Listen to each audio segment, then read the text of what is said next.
مساء الخير، عاملين ايه؟ هنعمل دلوقتي فنجان برج السرطان.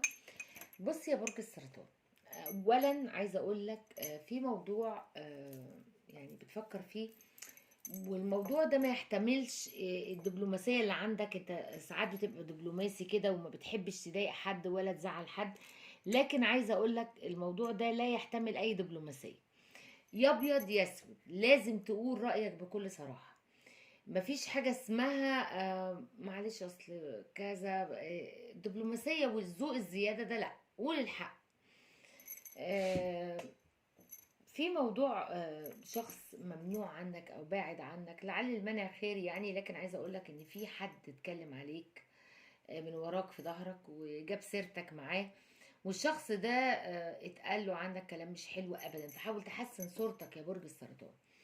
كمان في شخص هيرجع لحياتك من الماضي، هيقرب منك ويرجع لك بكل الطرق، يعني هيسوق عليك طوب الارض، حد انت بعدت عنه بقالك فترة، لكن عايزه اقولك ان الشخص ده اتغير وبقى احسن من الاول، فحاول تشوفه الاول. هو كان يعني مش عايزه اقول اهانك، هو كان تخلى عنك وللاسف انت كنت عايزه في الوقت ده، لكن عايزه اقولك هو هيرجع، هو شخص اتغير تماما. مال في الطريق باذن الله بعد نقطتين اتنين. اسفه. نقطة يا أسبوع يا شهر، فأسبوعين أو شهرين، وهتلاقي فيه مبلغ محترم جاي لك بإذن الله، مبلغ كبير إن شاء الله بإذن الله.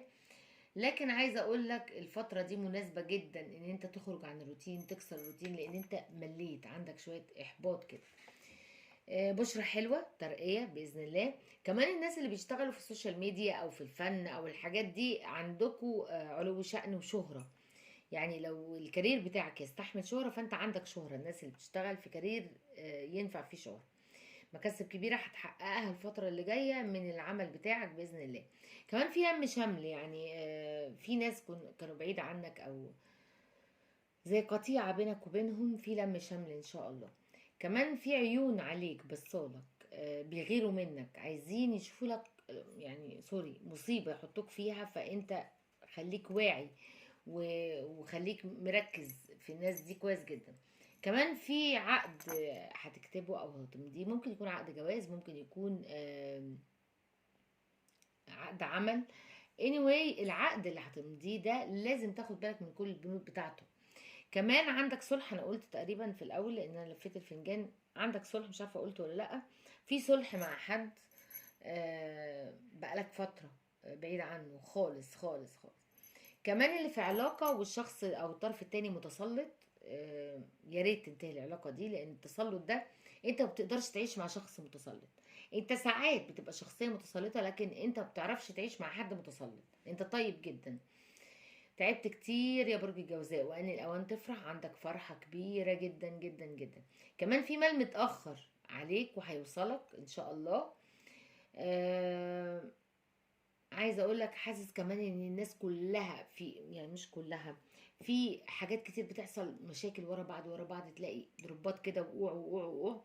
فالفتره اللي جايه دي زي ما انا شايفه كده ان شاء الله باذن الله هتلاقي نفسك بتخرج من المشاكل دي، بس بقرار لازم تاخده. القرار ده لازم يبقى صح، يعني تاخد القرار الصح، ففكر كويس جدا.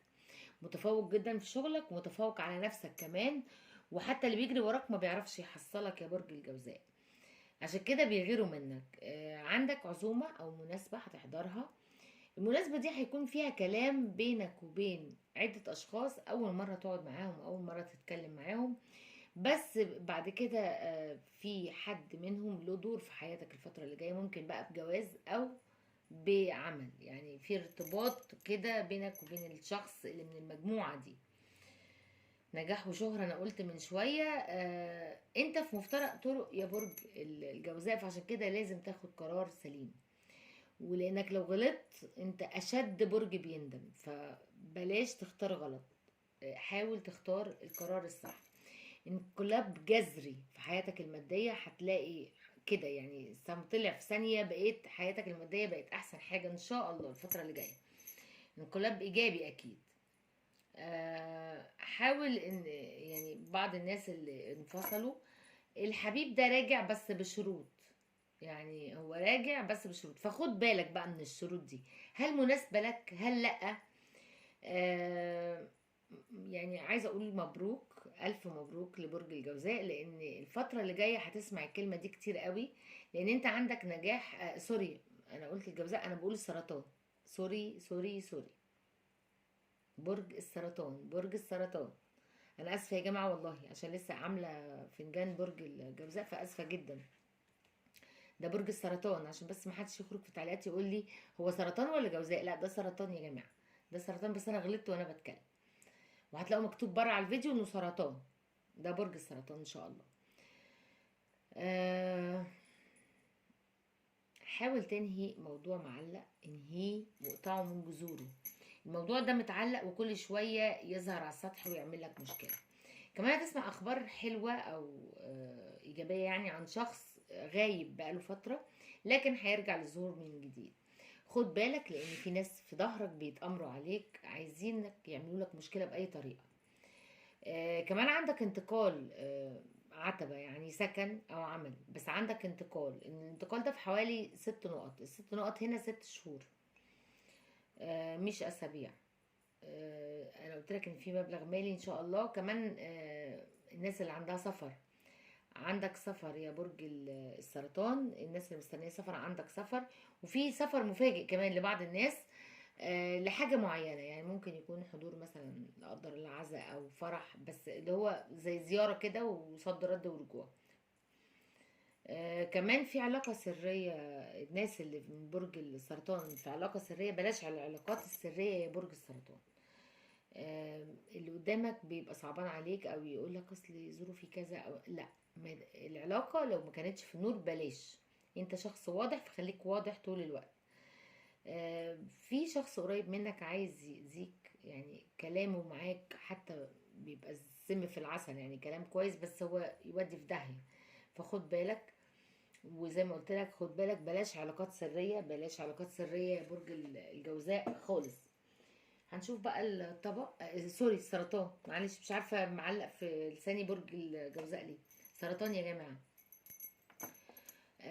بص، هتخلي الشخص او الاشخاص اللي ما انتش قادر تسيطر عليهم هيبقوا تحت طوعك، بس بشروط. الشروط دي ايه؟ ان انت تركز في اللي بتعمله، وتبقى مؤمن جدا باللي بتقوله، وتقنع اللي قدامك، لان انت مقنع جدا، بس اشرح صح. يعني انت عايز تقنعهم بموضوع معين، فلا، هيبقوا تحت رجليك وتحت طوعك. مش سوري، مش تحت رجليك، تحت طوعك، يعني بيسمعوا كلامك. آه لكن عايزه اقول لك خد بالك من بعض المقربين تاني، يعني هم ظاهرين في الطبق تاني، يعني ظهروا في الفنجان ودلوقتي ظاهرين في الطبق. خد بالك، لان في عقارب حواليك، في ناس قريبه منك جدا. كمان في حقيقه لازم تعرفها وما تقلقش، هي هتيجي وهتتعرف، يعني هتسمع عن الموضوع وهتعرف الحقيقه من غير وجع دماغ. هتلاقي الناس كده ايه هي اللي بتقولك الحقيقه لوحدها. آه في مفاجأة قوية جدا، يعني هتسمعها وهتنبهر جدا جدا جدا. في حاجة بتدور في فكرك دلوقتي حالا وانت بتتفرج على الفنجان، واللي بيدور في فكرك دلوقتي حالا ده هتلاقيه، يعني هيتحقق بإذن الله. انا شايفة لك نصرة وعلو شأن كبير قوي يا برج السرطان. بس تفائل ان شاء الله، تفائلوا بالخير تجدوه يا جماعة. بس هو ده كان القراءة بتاعت برج السرطان. السرطان السرطان. وان شاء الله يا رب اشوفكم في فيديو على خير، واتمنى لكم كل السعادة يا رب. باي باي.